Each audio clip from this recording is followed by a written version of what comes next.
Good morning, everyone. Let us bow down at Mother's Holy Lotus feet, raise our Kundalini and put on our bandhan.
Let us put our attention on the Sahasrara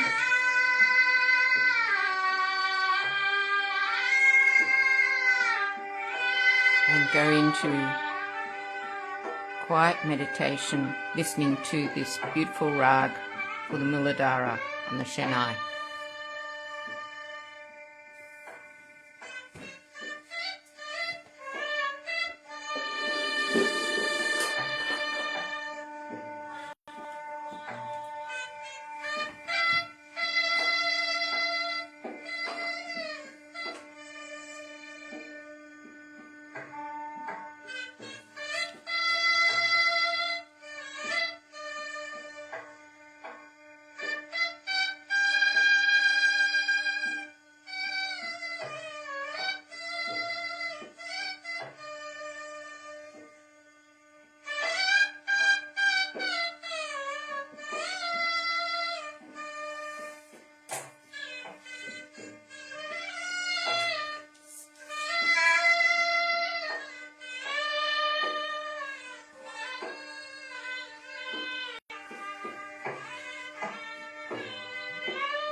With our attention settled on Sahasrara, let us take the Sahasrara mantras.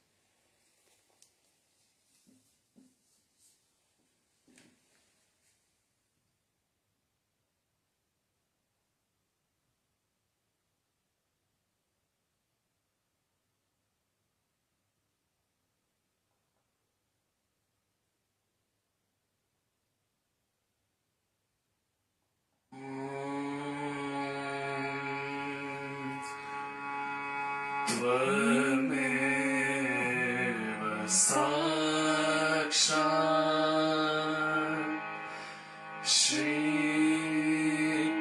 Mahalakshmi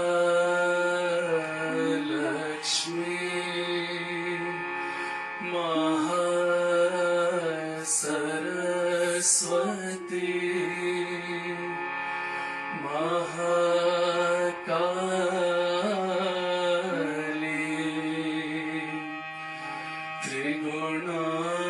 त्रिगुणात्मिका kundalini साक्षात् श्री आदिशक्ति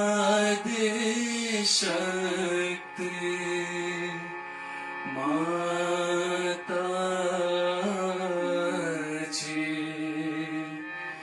श्री निर्मला देव्यै नमो नमः।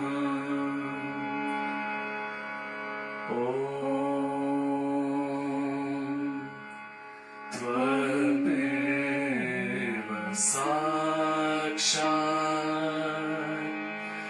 श्री कलकी साक्षात् श्री आदिशक्ति माताजी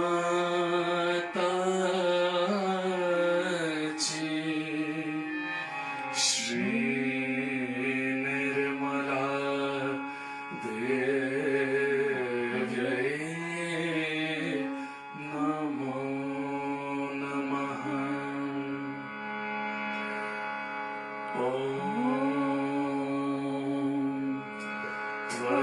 त्वमेव साक्षात्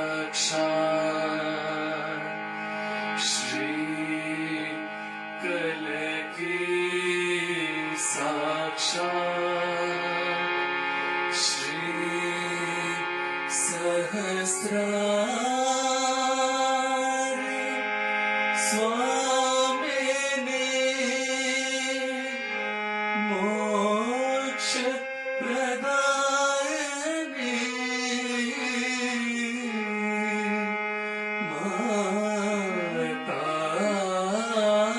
माताजी श्री निर्मला देव्यै नमो नमः।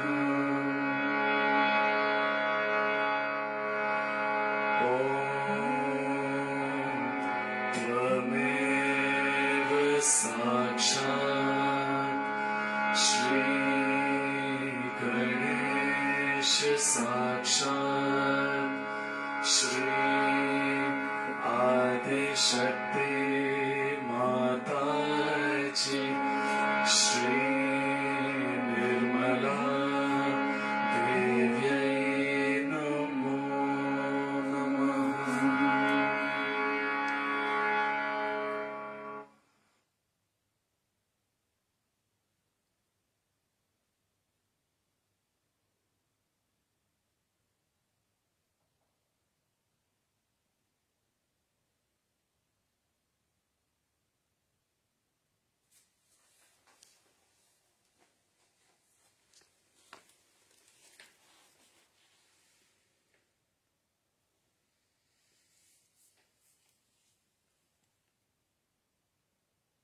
Now let us go into a quiet meditation, silently, for a few minutes. Put your attention to your vibrations and quietly meditate.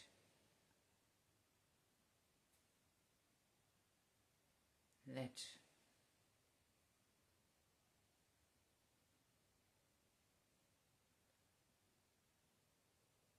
all the catches be dissolved into the ether or to Mother Earth in meditation.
While in meditation now, let us listen to a talk from Brighton, England in 1982, where Shri Mataji answers some questions at a public program.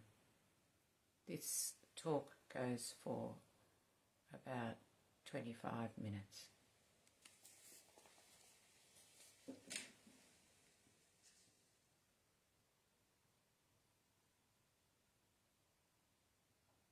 How important is colour in our lives? How important is colour in our lives? Color.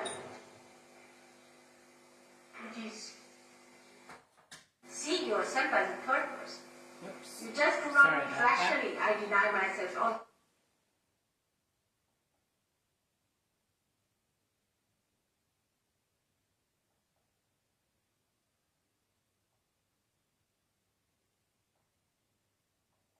Is colour in our lives? how How important is colour in our lives? color. It is important if you understand the value in vibration. See the color, any color that you use with double colors gives the coefficients. See? A painting, say for example, every painting is valued according to something artificial in normal human life. I don't know how they value it, but in the spiritual life, you value it with a vibratory point. For example, you see a painting, maybe abstract, maybe any kind of a painting, and you put your hands towards the painting. If the person who has painted it is a realized soul, for example, I would say Michelangelo. He was a realized soul, and he's done the Sistine Chapel. If you see the Christ he has made, is absolutely very near what Christ was. But other people, you see, they make Christ in such a horrible way that bad vibrations coming. And I mean, I don't know how people like it, but some people say, oh, it's very great and it's very valuable. I just don't understand. Because nowhere near Christ, it is not with colors, and it's the inside, the filth inside. You see, people are trying to express. For example, to show Christ in just like a skeleton, it's sadism. How can a person who carried a complete cross be like that? You can imagine. You see, he was a healthy man. Not healthy, he could take 5 of modern people and just swallow them in the head. You see, he was such a powerful personality. And such a man can only be non-violent. And his non-violence has a glory, isn't it? What is the non-violence of a person who is already a weakling?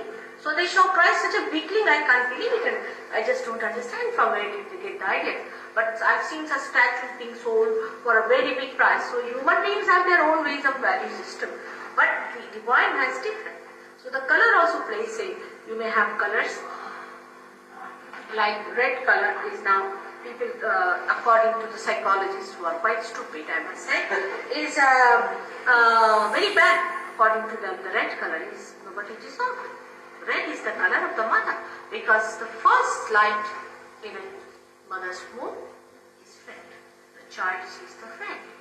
And that's why it has the smallest, what you call the wavelength. Anything that you want to attract attention, you see a cricket ball is red. If you have to say danger, it is red. And the red color has its own value. White has its own value. But in human mind, it's very different. You see, they have their own nouns and forms and things like this. They have got, you must eat with, say, fork and knives. Now, the fork and knives must be kept like this. If you don't keep like that, then you are not in it. See, like that. So in the same way, even in art, they have done this kind of a mystery. That this color is nice, that color is nice, you must have everything pastel. Now they're changing, because first they used to say, all right, you can have blue. This must be an old one. So this is all right, let's have blue or some sort of a, especially the grey color. You see grey. Now the whole sky is grey, everything is grey. Why do you want to have grey on your body? Also used to put on grey suits, isn't it? We used to have. But now they have realized there's no warmth in grey, in blue. So we must have something warm. So they want to put red. They have realized it gradually, you see. It's all right, great for Indians who are so full of exuberance, to give them a little balance. Let them wear something, it's all right. But for people who are in England, I think grey is too much. I mean, it's a headache to see any more greys. And when you see the yards and yards of greys walking in these marties, I see, I'm really shocked. And especially you have those dresses from, borrowed dresses that you wear. You see some look so odd and so clumsy in those dresses. They're walking about. So they think they're going up themselves. They look really clownish. But these forms and these things we have created, human beings, that this is the form which is the best. You must wear a tailcoat, alright? Tailcoat looks nice, but not in grey by any chance I can tell you. If you wear a grey out in the morning, it's not, I think it's rather not very nice to God, because how I do show grey on a nice sunny morning. You should wear something nice red. Alright? So it is very diverse and beautiful. But one must enter into the realm of the spirit. Then everything forms, see, just like magnet, when you put the magnet through, all filings go into proper direction. In the same way, the whole thing becomes so systematic and understanding. Immediately you know which place is giving vibrations, which is not giving vibrations. Even the chair you can make out, everything you can make out. It's very interesting. Even the forms. The other day only I told about Mona Lisa. According to the modern ideas of beauty, where you have just mosquito like you say walking, the Mona Lisa seems to be a very ugly woman. But still people are attracted towards her body. Because there's these coefficients which gives vibration. She gives vibrations. So only on that vibratory awareness, only one can judge whether it is absolute or not. Because you have not reached your absolute form. To somebody, it may be a good painting, to somebody it must be horrifying. Yes? I noticed that when you're talking about that beauty or woman as well as divorce, but in art, it seems to me that we all do this society. Why do we all love other people's suffering and ignorance? Suffering. Sometimes I can laugh and I can't justify it. What is it you why do we have suffering, you are saying? No, I'm saying, I noticed that you laughed when you talked about that 80-year-old woman riding a horse. Now, why did you laugh then? And why do you, I mean, obviously I know you're enlightened, but why do you... Would you come here? I can't hear you. Just come here. They're saying something nice, definitely, but what is it? I don't know. Mother, I noticed that you laughed when you talked about that 80-year-old woman riding a horse. And it seemed to me that, I mean, when I was rationalising that it was her ignorance of her folly led to her death, right? It was her suffering. And being a not at all enlightened soul that I am, I was wondering why I laugh at suffering, and also why you did as well. Still I didn't follow. Well, Come here, come here. What's the matter? No, I you talked about a woman riding a horse. About what? That 80-year-old woman riding a horse. Uh-huh. Oh, I see, Yeah. You laughed, and I was wondering why, and why we laughed as well, and the importance of laughter. Because it is nonsense for an 80-year-old woman to sit on a horse. See, you're not supposed to sit. You should ask any wise man, say from India, like a villager, he will just laugh. That he wouldn't understand why an 80-year-old woman, you see, poor that horse, how far can it look after that old woman? Why to trouble the horse like that? See, an old woman should know that she is a liability on a horse. And she should not jump onto a horse, isn't it? It's simple as that. You see, an old woman should behave as she's old. She should accept her old age. It's a very great thing to be old, you know. And it's such a glorious time you have as an old woman. I mean, I enjoy my old age the best of all. And I think it's a great thing to be old. But to behave like a child of, say, 15 years and getting on a horse when you are 80 years is wrong. That means there's no sense of proportion. One must mature with time. You see, the maturity must come. Like my grandchildren would like to play with the little cars, alright? Then my husband would like to play with his own car, which is a moving car. Maybe I may be sort of a little too oldish and over mature. May not like to play with these things. I may like to play with your kundali. So, it's stupid for an 80-year-old woman to get on top of a horse. It's absolutely stupid. And it's stupid for a little child to get on top of the horse. See, everything should be done according to that age. It's only why she got into the horse. Why? What is the need? Only because her ego is there. Simply as ego. She doesn't want to accept her age. She doesn't want to settle down as a mature old lady. It's nice to be very old. She doesn't understand how nice it is to be old. In this country only, I don't know why people ridicule, but all your leaders are very old. Surprising. I mean, Margaret Thatcher is slightly older than me. All your leaders are old, and why do you ridicule old age? I don't understand. Unless and until you are old, you are not going to be accepted as leaders even in this country. British are that way quite wise. I think only William Pitt was the man who was very young, and it's something so remarkable. I mean, old age is very much respected in a way. And you must respect your old age, not to behave like a little boy of 15 years to get on top of a horse. And this horse must be nervous, I'm sure, because the horse understands who rides. Alright? What I was trying to tell, that how people become stupid and they don't understand they are being stupid because it's just ego. Why do we laugh? Is pardon? Why do we laugh at ego? Laugh at ego. On stupidity, what do you do?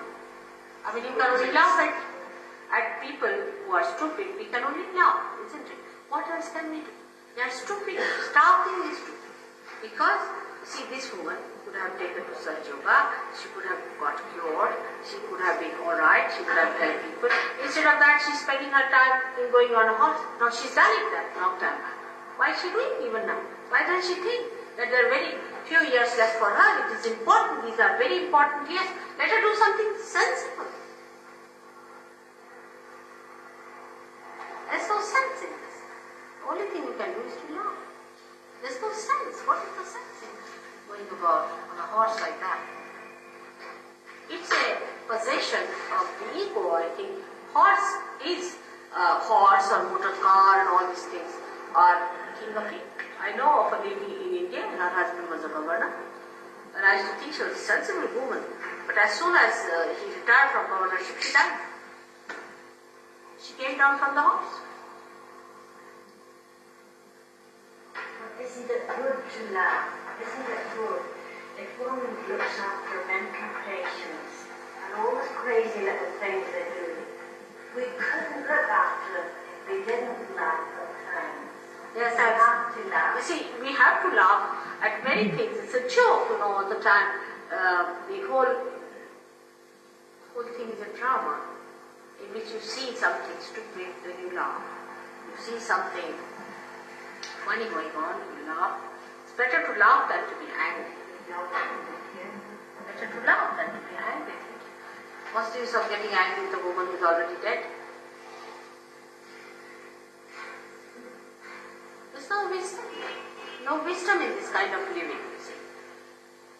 That's what I was trying to say, that a person with his ego loses his wisdom. There is no wisdom. Human life is very precious, not to be wasted. I mean, if this woman had lived, I knew her very well, that's why I'm saying. She would have done something good. Her life would have had some meaning, but she was not bothered.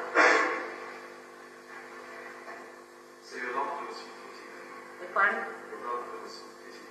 You see, I laughed because what am I to do now? I mean, what to do? I mean, I felt very sorry. The husband is left all alone now in life. He doesn't know what to do. And I don't know what to do. Because the husband is a very nice man. He's a very big man in the country. He's regarded as a lord or something. And he's a minister also. I don't know if he's now minister or not. I know them very well. And the poor fellow is now doesn't know how to manage his household, anything. He's left high and dry for nothing at all. And if you ask the gentleman, he said, I don't know why my wife was so crazy after the horses. You cannot explain these things, but then you just laugh. It's better to laugh than to be serious, isn't it? Only if somebody dies in your family, then it's all right. Otherwise, all the time we find what we find people very seriously going about. And doing what? What have we done? What have we done with all our seriousness? Created these horrible atomic bombs for our destruction? What have we achieved with all this seriousness?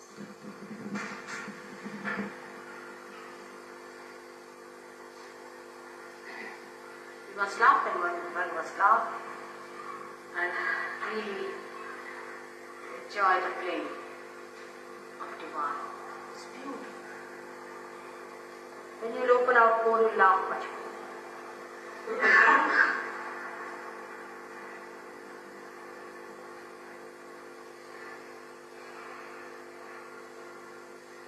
Any other questions? The sages of India and the yogis have always told us that when we meditate and do pranayama, the spine must be straight. Why is that? Well, the kundalini not rising, the spine is not absolutely straight. You see, these methods were employed at the time, very long time back.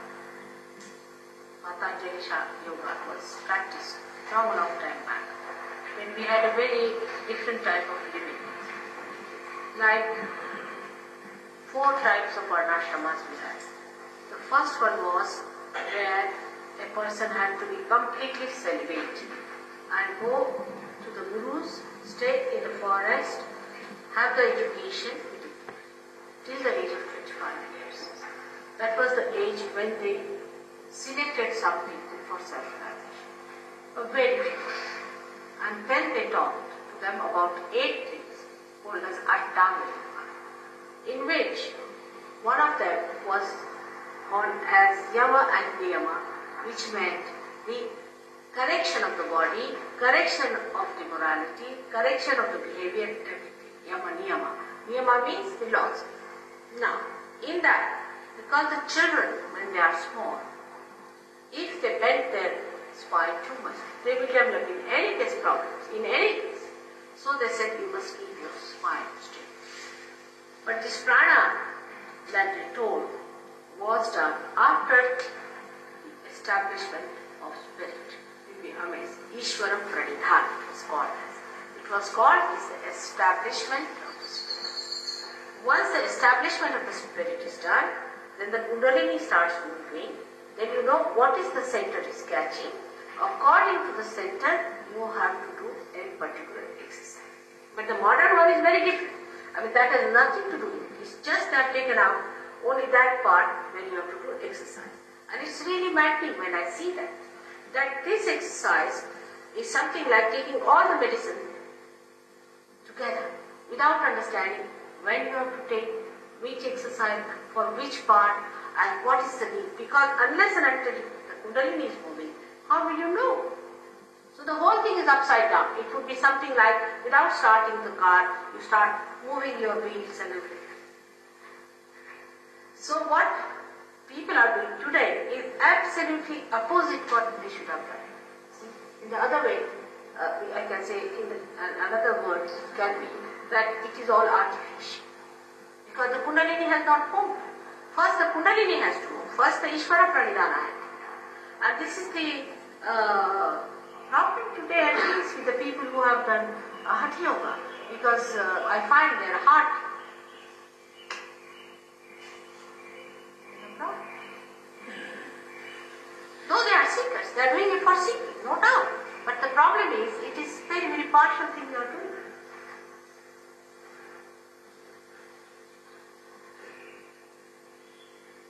So the sages did say that your spine should be straight, our spine should be straight, no doubt.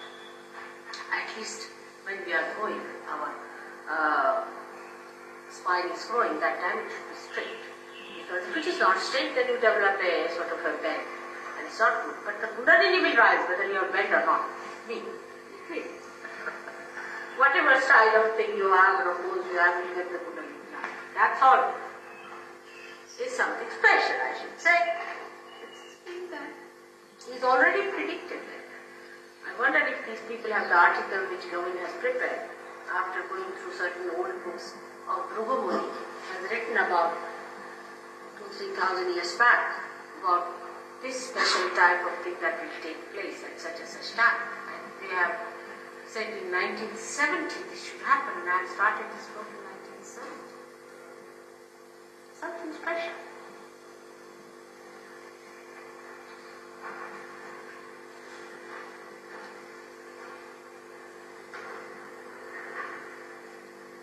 What else? Intellectual holiness is on divine power. And as a Christian, I would like to know his relation to God. And according to Christian philosophy, where he says, I am a perfect follower of Christ philosophy. And he says, the way you should enrich your spirit is by denying the flesh, completely including the sex. So is it the same thing you are teaching? Of course, 100%. I am doing what Christ has already predicted about me. That means you deny all your five senses, including flesh. What? Completely. Deny what? Your five senses, your desires. No, I didn't say that. I didn't say that. You're denying the flesh. No, I didn't deny it. Yes. No, nothing of denial. What Christ has said, you have to be born again. Yes. Now the philosophy is what saves us. Because what they have made out of Christ is something I can't understand. Because they are not seeing that they are not becoming the Spirit. Are they? They are not. Are they doing it? The philosophy is a different point altogether. You can make anything out of a philosophy. But what Christ has precisely said is that you have to become the Spirit. He said that your hands will speak. What about that? Your hands will speak other things. You see, what Christ has said is going to happen, not what these people are telling you. What have they achieved? Say, your forefather might be a Christian, or they might be all Christians. What have they achieved? Nothing. Today the churches are selling in this country. Why? Because they have not been able to give the answer. I am here to give the answer. I am here to prove Christ. I am here to prove all that is written in the Bible. When also they said the Comforter is going to come and you are going to achieve it, by which you will know my Father forever. What is that? They are not going to recognize me, these philosophical people, they are not. They will deny. He said, you'll be calling me Christ, Christ, and I won't recognize you. These are the people. These are nothing but money-making propositions.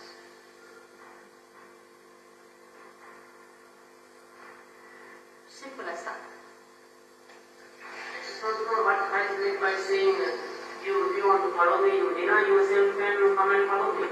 What is it? You deny yourself. No, I never said that. What were you listening? He is for Christ says. What is it? Deny yourself. Yeah, if you want to follow me, you deny yourself and take up the cross and follow me. Is it the same thing? I would like to know. What is the thing? What is Christ? Just come here, just come here. Yes.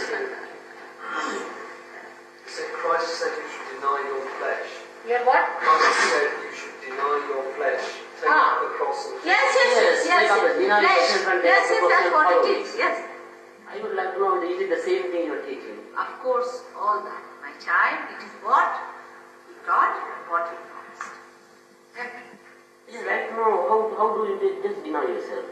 You do not deny. Actually, what happens? You become the spirit. See, when you become the spirit, you Yes. start seeing your body, your flesh outside. Yes, I understand. Alright? Yes. Let's say you are in the water. Then you are afraid of the water. You are in the water. But if you are taken in the boat, can you not see the water? No. But you are away from it.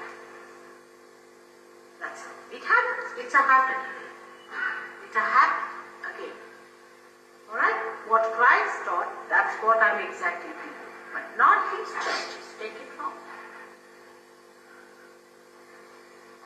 I'm sorry to say this. It's self-denial. It's not self-denial, it's a happening. It's happening. You become a spirit and you start seeing yourself as a third person. Alright? It's a new thing that happens in your awareness. Where you become seeing yourself as a third person. You just do not do it rationally. I deny myself, all that you do not do. It happens to your awareness, by which you start seeing yourself away from yourself. Then this body, all these things are not so important. What is important is the spiritual joy. That should happen. That's the real baptism. Actually, you feel that coming up here and breaking it through. Actual baptism takes place.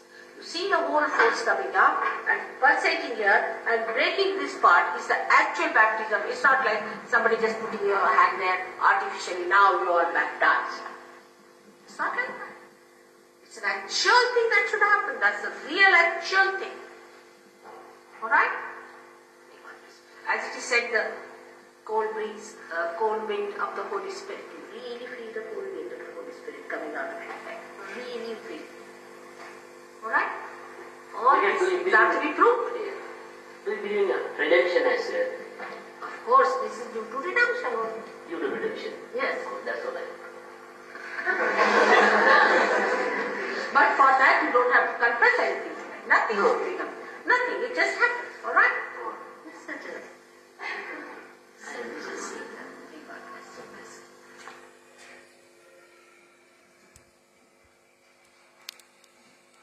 Actually, if you really read Bible, the honest way, you will understand Sahaja very well. You must reread it after realization.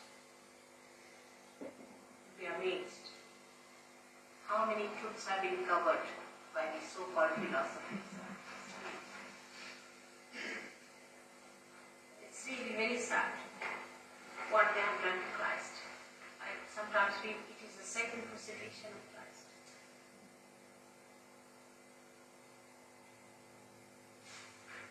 Funny things like Pope coming here The Protestants are saying we are fundamentally different. I mean, how can Christians, I mean, Christ is their fundamental or not? How can Christ be two different things? To my mind, I just don't understand these people falling like this. Why it is happening? Because they don't believe in their own self, nor in Christ, in reality.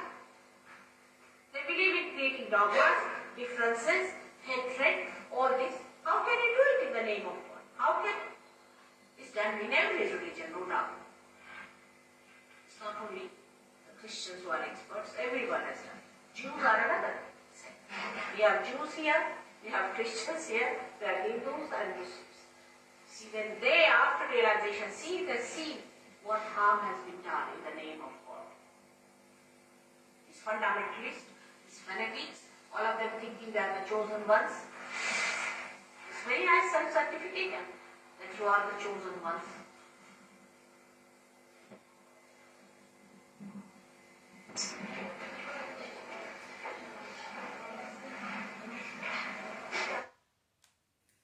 We'll leave that there. And I'll put on some music. The rag for the Nabi chakra.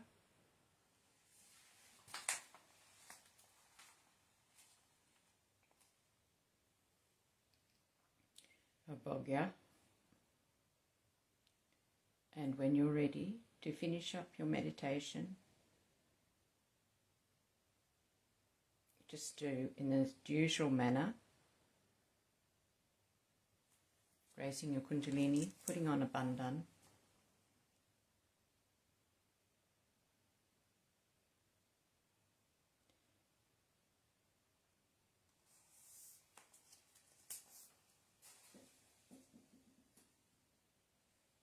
may you have a wonderful day today. Shri Mataji.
देव देव महादेव देव देव महादेव देव देव महादेव देव देव महादेव देव देव महादेव देव देव महादेव दीनय नीलकण्ठ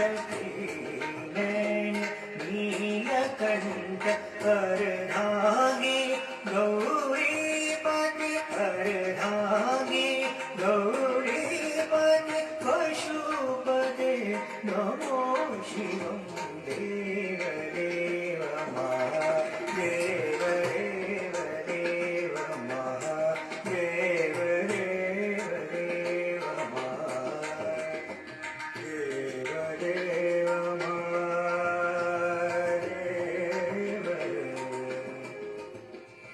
महादेव महादेव देव देव महादेव देव देव महादेव देव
सत्यं शिवं सुन्दरं शिवं देव देव महादेव देव देव महादेव देव देव महादेव देव देव महादेव देव देव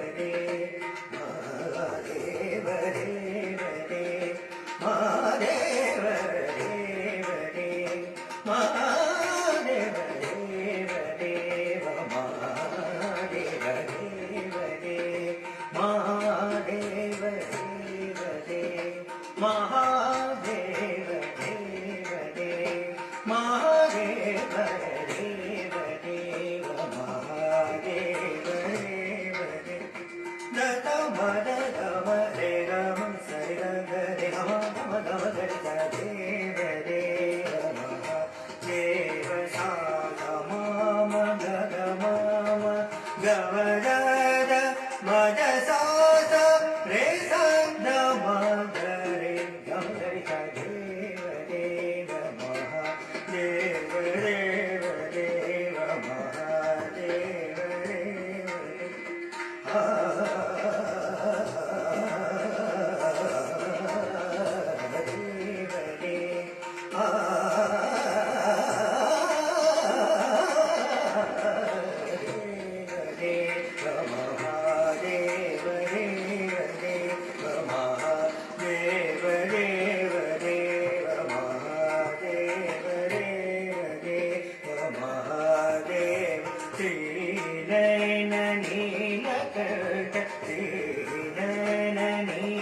कंठ अर्धांगी गौरीपति अर्धांगी गौरीपति पशुपते नमो शिवो देव देव महादेव देव देव महादेव देव देव महादेव देव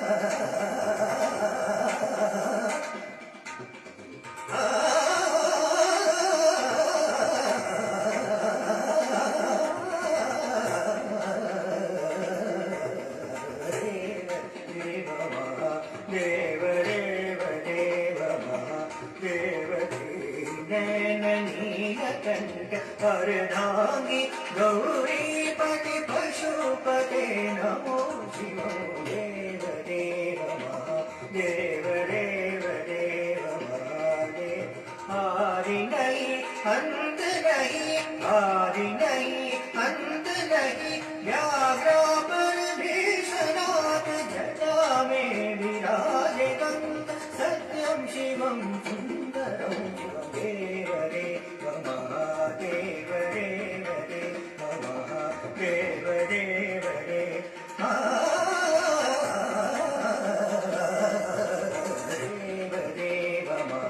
देव देव देव देव देव देव महादेव देव